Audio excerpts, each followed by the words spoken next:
There are only three kingdoms: animal, vegetable, and mineral. Maybe this little thimble belongs to a kingdom all of its own. The fourth kingdom. The kingdom of plastics. Plastics? Banyak alasan mengapa plastik menjadi salah satu bagian yang tidak bisa terpisahkan dari peradaban manusia modern. Murah, tahan lama, dan praktis. We use plastics in every aspect of our lives. Engineering, the home, decoration, medicine, art, and games. Segala macam alasan mendukung terciptanya plastik. Plastics come from many different raw materials. Saat itu, penggunaan kantong kertas dianggap membahayakan lingkungan. Semakin banyak kantong kertas, semakin banyak pohon yang ditebang.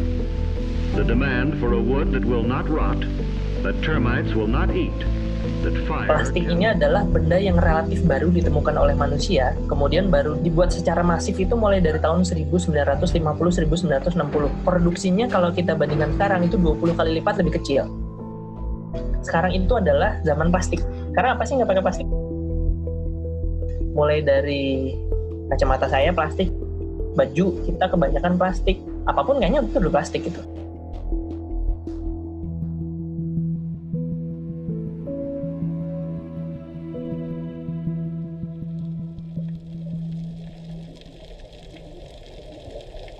Seiring waktu, plastik yang awalnya adalah barang substitusi untuk menyelamatkan lingkungan, berubah menjadi polutan.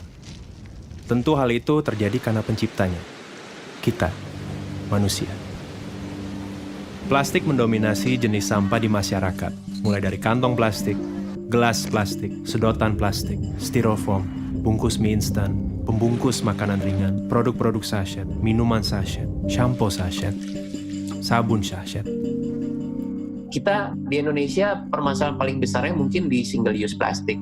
Alasan dari para industri yang menjual produk-produk dalam sasetan itu adalah karena daya beli masyarakat di Indonesia yang lemah.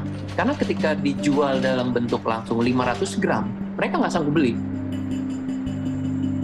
Indonesia ini unik banget, karakter sampahnya ini berbeda satu daerah dengan daerah yang lain.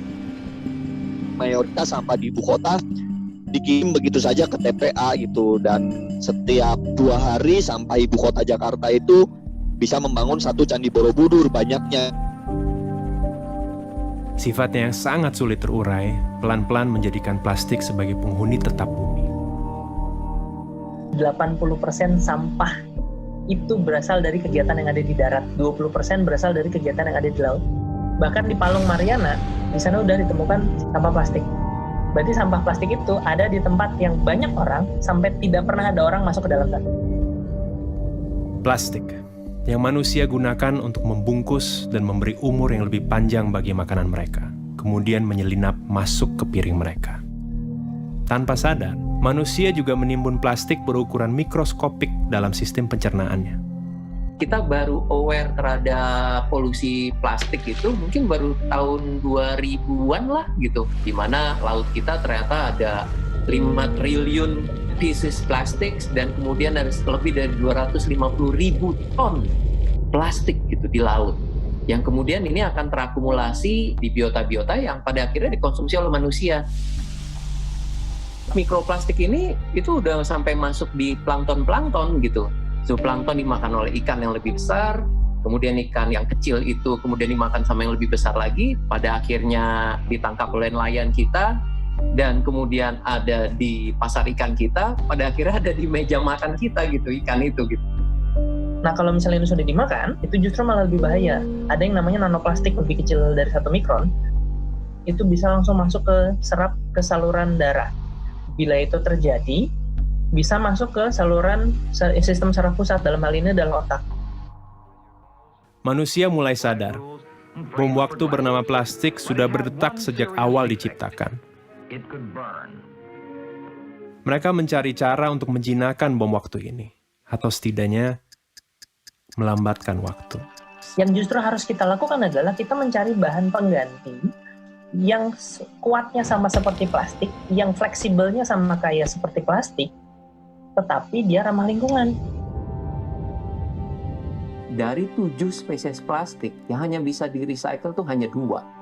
Nah, ketika itu kotor, jorok, satu kontainer yang ternyata tercemar oleh bahan yang tidak bisa di-recycle, akhirnya nggak bisa di-recycle gitu. Ends up-nya di penimbunan gitu, pembuangan sampah, karena nggak bisa di-recycle. Atau kemudian karena nggak bisa di-recycle, yaudah gue bakar aja insenerator. Permasalahannya adalah masalah tata kelola, khususnya juga di Indonesia. Kalau kita menggunakan instrumen kesadaran gitu ya, harus sadar dulu, itu butuh waktu yang lama, sedangkan sampah dan masalahnya itu sekarang gitu. Jadi setiap orang itu wajib memilah sampah, itu namanya wajib, ya harus ada konsekuensi kalau tidak dilakukan.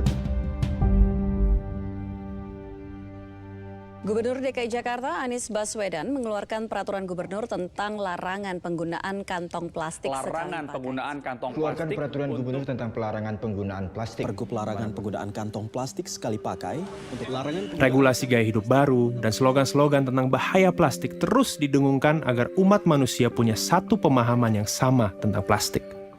Sampai bahkan kadang berdengung dan terdistorsi dalam jargon dan slogan yang kosong. Pasca 1 Oktober, penggunaan kantong plastik bagaimana Greenwashing. trennya? Apakah meningkat, menurun, atau seperti apa? Manusia mana sih yang nggak pakai plastik? Kayaknya nggak ada.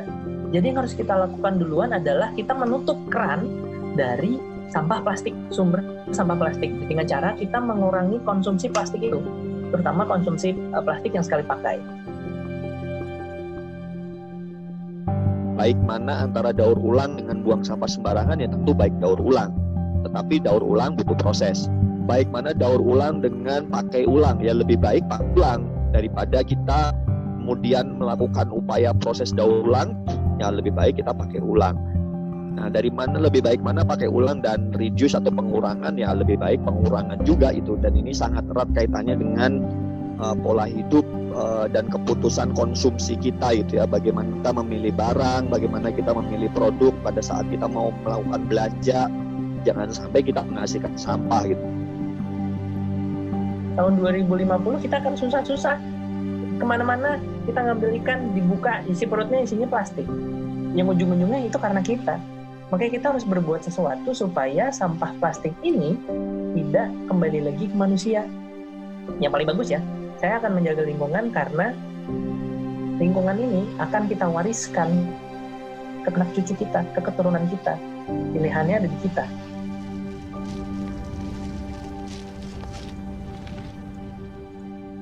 Ke informasi selanjutnya, wabah virus corona mulai Berbagai virus corona berdampak Positif terpapar corona. Social distancing. Social distancing guidelines. social distancing pickup Impact of social distancing. Sampai dengan film ini dirilis, kita sedang terancam oleh pandemi COVID-19.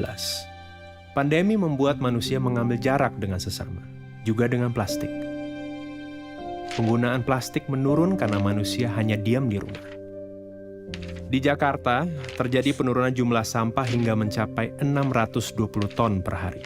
Di Bogor, penurunan jumlah sampah mencapai 100 ton per hari.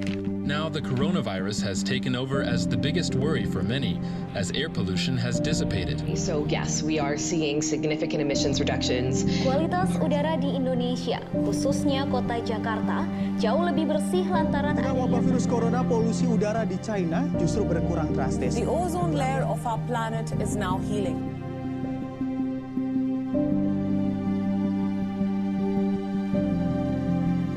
Namun bagaimana setelah pandemi ini usai? Nah, kalau saya berpikir, nanti kalau saya sudah mati, kemudian nanti ditanya malaikat, kamu dulu ngebuang sampah berapa banyak nih? Ini akibatnya loh, nanti jangan-jangan dikasih lihat, oh ini sampah yang sudah saya buang sembarangan ke sungai, nanti dimakan sama ikan ini. Waduh, kayaknya dosa saya banyak nih.